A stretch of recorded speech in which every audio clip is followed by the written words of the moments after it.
وقالت اليهود يد الله مغلولة غلت أيديهم ولعنوا بما قالوا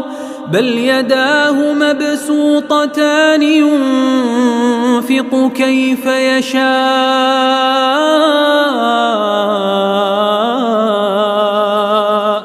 وليزيدن كثيرا منهم ما أنزل إليك من ربك طغيانا وكفرا وألقينا بينهم العداوة والبغضاء إلى يوم القيامة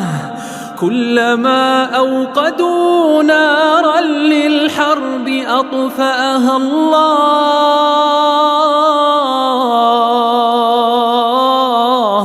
ويسعون في الأرض فسادا